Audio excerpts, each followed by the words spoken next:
বাঘা, কাল সকাল 7টায় তোর ফাঁসি। শেষ ইচ্ছে কি বল?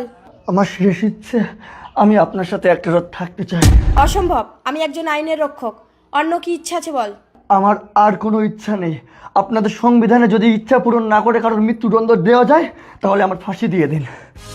ঠিক আছে, আমি এই পোশাকটাকে ভীষণ সম্মান করি, তাই আমি এই পোশাকটা পাল্টে আসি। বাবাকে চাইলে লাইক করো আর মাকে চাইলে সাবস্ক্রাইব করো, দুজনকে একসাথে চাইলে লাইক এবং সাবস্ক্রাইব করো। দেখেছিস বাঘা, এই স্বদেশ ঘোড়াইয়ের সাথে পাঙ্গা নেওয়ার পরিণতি? কাল সকাল 7টায় তোর ফাঁসি। তোর মতো দেশদ্রোহীকে বিনাশ করার জন্য আমার মতো বাঘা যুগে যুগে জন্ম নেবে স্বদেশ ঘোড়ায়। জন্ম কেন রে, তুই কি বিয়ে টিয়ে করেছিস নাকি? হ্যালো, হ্যাঁ মেয়েগুলোকে বিদেশে পাচার করে দে। ঠিক আছে, আমি এক্ষুনি আসছি। এ কি ইন্সপেক্টর প্রতিজ্ঞা, তোমার ইউনিফর্ম কোথায়? যাই হোক, বাঘাকে কাল সকাল 7টার মধ্যে ফাঁসির মঞ্চে পৌঁছে দেবে, ঠিক আছে? স্যার,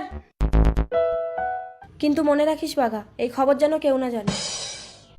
পরদিন সকাল 7টায় বাঘার ফাঁসি হয়ে গেল, কিন্তু এ কি, আমি সন্তান সম্ভবা? তার মানে ন্যায় প্রতিষ্ঠা করতে গিয়ে আমাকে আর একটা ক্রিমিনালের জন্ম দিতে হবে? না না, কিন্তু ভ্রূণ হত্যাও তো জঘন্য অপরাধ।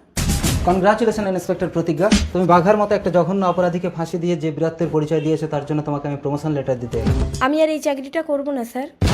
কি বলো, একটা জঘন্য অপরাধীকে শাস্তি দিয়ে তুমি এত ইমোশনাল হয়ে পড়ছো কেন? এটা পুলিশের জব, এখানে ইমোশনাল বলে কোনো কথা নেই। আমি আর এই চাকরিটা করব না স্যার, বাস। ওকে। তারপর ওখান থেকে বহরমপুর চলে এসে আমি তোকে জন্ম দিলাম টাইগার। তার মানে তুমি বাবাকে ফাঁসি দিয়েছো মা? পরে বুঝতে পারলাম তোর বাবা একজন নির্দোষ প্রতিবাদী ছিল। ওই স্বদেশ ঘোড়াই তোর বাবাকে ফাঁসিয়েছে। স্বদেশ ঘোড়াই। আমাকে ছেড়ে দাও। ছেড়ে দেবো? এই স্বদেশ ঘোড়ায় মেয়ে পাচার করে। চল। কি ওটা? এবার তুমি যেতে পারো। আমি কোথায় যাব? এই শয়তান তো আমার বাবা মাকে মেরে ফেলেছে। ঠিক আছে, আজ থেকে তোমার সারা জীবনের দায়িত্ব আমি নিলাম। আমাকে কি করতে হবে?